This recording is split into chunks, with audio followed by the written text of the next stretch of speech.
आज 17 अगस्त है और आज के दिन भारत पाकिस्तान की विभाजन हुई थी और इस विभाजन में किसको क्या मिला हम आपको बताएंगे हमारे खास एपिसोड के खास पेशकश में। 17 अगस्त 1947 को आज़ादी के 2 दिन गुजर चुके थे और लोग कंफ्यूज थे कि वह पाकिस्तान में है या भारत में। तभी दोपहर बाद विभाजन आयोग के अध्यक्ष सर सिविल रेडक्लिफ ने भारत पाकिस्तान बॉर्डर यानी विभाजन रेखा का ऐलान किया, जिसमें सिख बाहुल्य लाहौर जो लगभग भारत का ही हिस्सा था, वह रेडक्लिफ के एक ख्याल भर से पाकिस्तान की झोली में चला गया।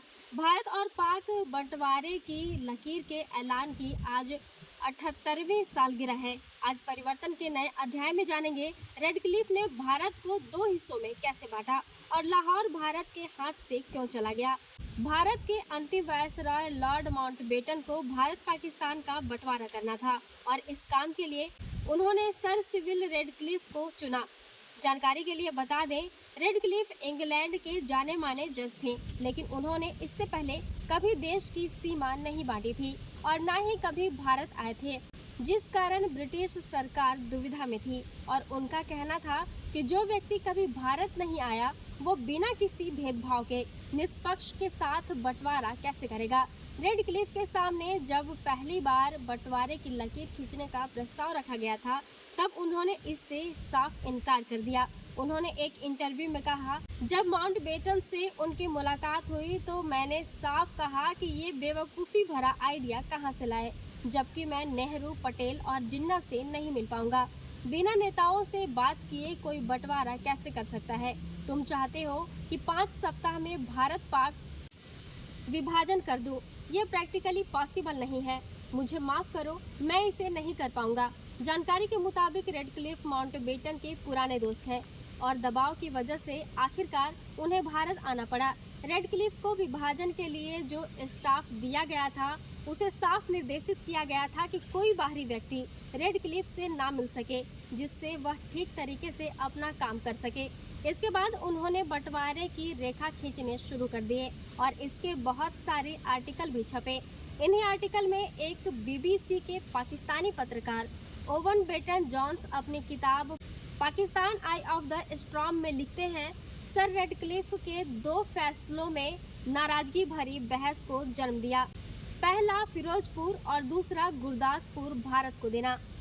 फिरोजपुर में सिंचाई का हेडक्वार्टर और एकमात्र शस्त्रागार था, जिस लिहाज से यह पाकिस्तान के लिए बहुत जरूरी था। नज़दीक होने के कारण पाकिस्तान को यह उम्मीद थी कि फिरोजपुर उसे मिलेगा। रेड और क्लिफ तैयार भी थे, लेकिन यह फैसला माउंटबेटन को मंजूर नहीं था और फिर माउंटबेटन बीच में आ गए।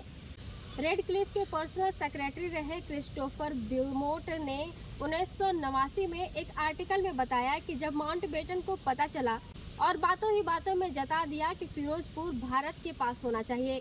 इस लंच के बाद रेडक्लिफ ने अपना निर्णय बदल दिया और फिरोजपुर भारत का हिस्सा बना।